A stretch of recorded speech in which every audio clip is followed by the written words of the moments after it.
ইসলাম ধর্মের উৎস মূল। ইসলাম ধর্ম কিভাবে আসলো, কোথা থেকে আসলো, কেন আসলো, এগুলো যদি আমরা খুঁজতে যাই তাহলে দেখা যাবে যে যারা ধর্ম বিষয়ে বিজ্ঞ অভিজ্ঞ, যারা এগুলো নিয়ে গবেষণা করে, তারা বলছেন যে এই ইহুদি ধর্ম, খ্রিস্টান ধর্ম এবং ইসলাম ধর্ম এগুলো আসছে মূলত পার্সি ধর্ম থেকে। এটা কিন্তু আমার কথা না, মাইন্ড করবে না প্লিজ। পরে আমি আবার সেই জেন্দাবেস্তা খুঁজে দেখলাম যে ঘটনা তো আসলেই অনেকটা সত্য। কারণ এই পার্সি ধর্মের যে ধর্মগুরু অর্থাৎ প্রতিষ্ঠাতা জরস্টার, একে কিন্তু বাহাই ধর্মের যারা অনুসারী অর্থাৎ মুসলমানদের মধ্যে যারা বাহাই ধর্মের অনুসারী তারাও নবী হিসেবে মানে, আবার আহমদে মুসলিম অর্থাৎ কাদিয়ানি যারা তারাও মুসলিম হিসেবে মানে বা নবী হিসেবে মানে। শুধু তাই না, গৌতম বুদ্ধ, শ্রীকৃষ্ণ, রামকেও নবী হিসেবে মানে। আমি দেখলাম না, কথাগুলো অমূলক নয়, অযৌক্তিক নয়। কারণ কি সেটা আমি আপনাদেরকে বলবো, যেহেতু আমি পৃথিবীর বিভিন্ন ধর্মের ছাত্র। গোটা পৃথিবীতে যত ধর্ম আছে ইনশাল্লাহ আপনারা আমাকে প্রশ্ন করতে পারেন যে কোনো বিষয়ে, আমি খুশি হব এবং উত্তর দেব। আমরা যদি দেখি আজ থেকে 5,000 বছর আগের সেই পার্সি ধর্ম অর্থাৎ পারস্যের ধর্ম, সেই জরস্টার একবার নদীর মোহনায় বসে ধ্যান সাধনা করতেছিলেন। তখন ঈশ্বরের এক দূত অর্থাৎ জিব্রাইল, যাকে বলা হয় আর্কঅ্যাঞ্জেল এসে জরথুস্টকে বলল, হে জরথুস্ট, মানুষ তো দিন দিন অধার্মিক হয়ে যাচ্ছে, মানুষের মধ্যে ধর্ম লোপ পাচ্ছে, তুমি তাদেরকে একটা ধর্ম শিক্ষা দাও। তো বলল, কিভাবে দিব আমাকে একটু বলেন। বললো, ঠিক আছে, তোমার একটা ট্রেনিং হবে, ট্রেনিং ধর্ম তোমাকে শিক্ষা দেওয়া হবে, তুমি চলো। তো সেই আর্কঅ্যাঞ্জেল কী করলো জানেন? সেই পারস্য ধর্মের সেই জরস্টারকে নিয়ে চলে গেল। যেমন বাজ পাখি যেমন ইঁদুর ধরে নিয়ে যায় অথবা মাছ ধরে নিয়ে যায়, অথবা কাকে যেমন মুরগির বাচ্চা ধরে নিয়ে যায়, অথবা কাকে যেমন হাঁসের বাচ্চা ধরে নিয়ে যায়, অথবা পাখির ছানা নিয়ে যায়, অনেকটা ওরকমটি আর্কঅ্যাঞ্জেল সেই পার্সি ধর্মের যে প্রতিষ্ঠাতা জরস্টার তাকে নিয়ে সাই সাই করে সেই মহাশূন্যের সপ্তম আকাশে আল্লাহর দরবারে নিয়ে গেল। ওরা তো আর আল্লাহ বলে না, ওরা বলে আহুরা মাজদা। অর্থাৎ পার্সি ধর্মের ভাষায় সৃষ্টিকর্তাকে বলা হয় আহুরা মাজদা। তো আল্লাহর সাথে অর্থাৎ আহুরা মাজদার সাথে জরথুস্টের দেখা সাক্ষাৎ হলো, কথা হলো। তারপরে ফেরেশতারা অর্থাৎ আর্কঅ্যাঞ্জেলরা তারা সেই জরথুস্টকে নিয়ে স্বর্গের সেই সুখ শান্তি আরামায়েশ, সেই হুর গেলেমানদের সাথে দেখা সাক্ষাৎ করালো। তারপরে নরকে গিয়ে সেই শাস্তি সেগুলো দেখালো। হ্যাঁ, সেগুলো দেখাইয়ে সেখানে 10 বছর তিনি অবস্থান করেন। কোথায়? সেই স্বর্গে। এই পার্সিয়ান ধর্মের যে জরস্টার, তিনি 10 বছর অবস্থান করেন। পরে 10 বছর মিরাজ শেষ করার পরে তিনি পৃথিবীতে অবতরণ করেন। তিনি একটা পাহাড়ের চূড়ায় এসে নামেন এবং পাহাড় থেকে যখন তিনি নিচ থেকে নামতেছিলেন তখন অগ্নি ফুল্লিঙ্গ অর্থাৎ জ্যোতির যে মানে জ্যোতির যে একটা আর কি বৃষ্টি হচ্ছিল আর কি, এক অভূতপূর্ব দৃশ্য আর কি, না দেখলে বিশ্বাস করবেন না এরকমটি বিষয়টা। তারপরে সেখানেও 5 ওয়াক্ত নামাজ আছে, তারাও 5 ওয়াক্ত নামাজ পড়ে পার্সি ধর্মের লোকেরা। এখনও কিন্তু ভারতে, আমাদের ঘরের পাশে ভারতেও কিন্তু এই পার্সি ধর্মের লোক এখনও আছে। তারা 5 ওয়াক্ত নামাজ পড়ে সকাল, দুপুর, সন্ধ্যা, মধ্যরাত আর প্রত্যুষে, ক্লিয়ার পরিষ্কারভাবে তারা নামাজ পড়ে। তবে কন্ডিশন আছে, যেহেতু সৃষ্টিকর্তা আছে জ্যোতিময়, নূরময়, আলোকময়, অগ্নিময়, তো সেই আগুনকে তারা জ্বালায় রাখে। হে আগুন, তুমি সাক্ষী থেকো, আমরা সৃষ্টিকর্তাকে সত্যিকার অর্থে ভক্তি শ্রদ্ধা করি।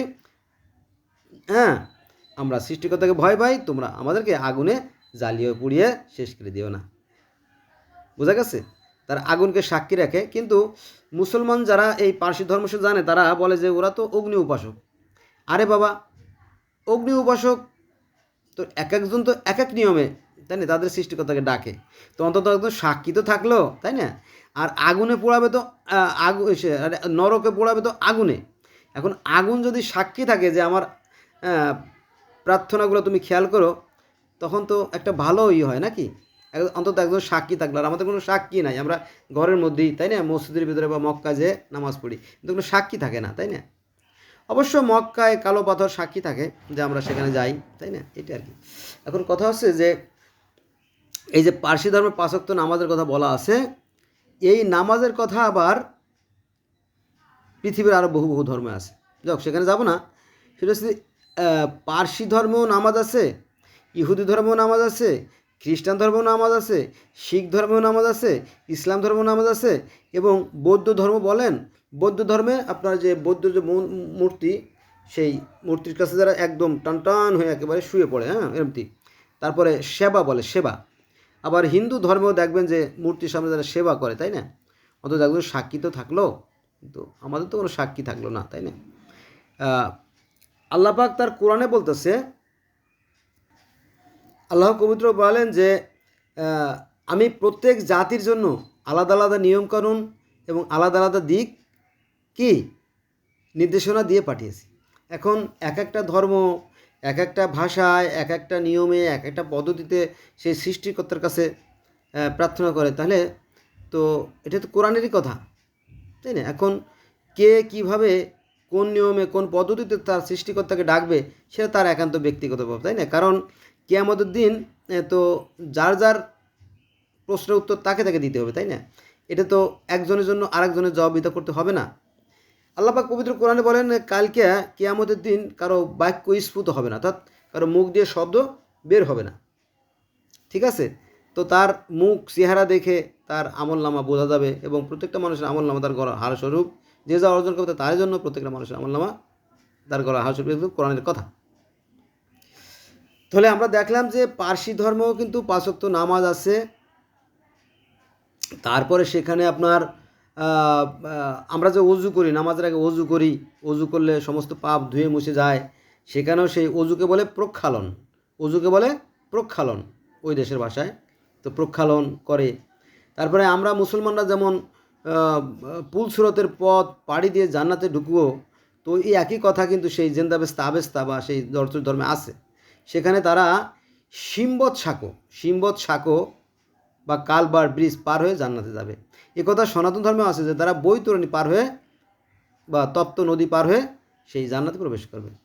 ইহুদি ধর্মেও এই এই এই পুলসিরাতের কথা বলা আছে, খ্রিস্টান ধর্মে পুলসিরাতের কথা আছে, ইসলাম ধর্মে পুলসিরাতের কথা বলা আছে, পার্সি ধর্মে পুলসিরাতের কথা বলা আছে, সনাতন বা হিন্দু ধর্মে পুলসিরাতের কথা বলা আছে। তাহলে সমস্যা কোথায়? একই তো কথা বলতেছে।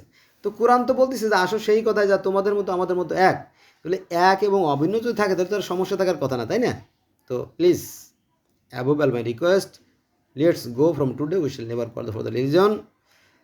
আজ থেকে আমার অনুরোধ থাকলো যে প্লিজ আমরা ধর্ম নিয়ে বাড়াবাড়ি না করি। আমরা পৃথিবীর প্রত্যেকটা মানুষ একই স্রষ্টার সৃষ্টি, একই আদমের সন্তান।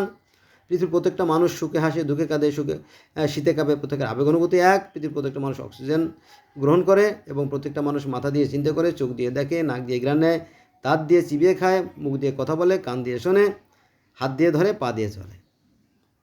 সবাই আমরা একই স্রষ্টার সৃষ্টি, আমরা সবাই মানুষ। তবে সময়ের পরিবর্তনের সাথে বা আঞ্চলিক বা অঞ্চল ভিত্তিতে তাদের ভাষা বৈচিত্র্যতার কারণে মানুষের পার্থক্য সৃষ্টি হয়েছে। এটা একটা মূল বিষয় না। মূল বিষয় হচ্ছে যে পৃথিবীতে যে 12,900 ভাষা আছে, সব ভাষা মূলত একই। এই যে ভোকাল কর্ড, মানে ভোকাল শব্দের অর্থ ওই যে মানে বাক্য বা শব্দ তৈরি যন্ত্র আর কি, এটা সৃষ্টিকর্তার দান। আমরা সবাই একই মানুষ, ওই একই শব্দ বিভিন্ন ডাইসে সেকে আমরা কি করি, আলাদা আলাদা ভাষা তৈরি করি, এই আর কিছু না। বুঝা গেছে? তো আমরা যদি সবাই ঐক্যবদ্ধ হতাম তাহলে পৃথিবীটা আরও সুন্দর, আরও মধুময়, আরও স্বর্গীয় হতো। আসুন আমরা ধর্ম নিয়ে বাড়াবাড়ি না করি। ধর্ম নিয়ে বাড়াবাড়ি করতে কোরআনই নিষেধ করছে। ধন্যবাদ।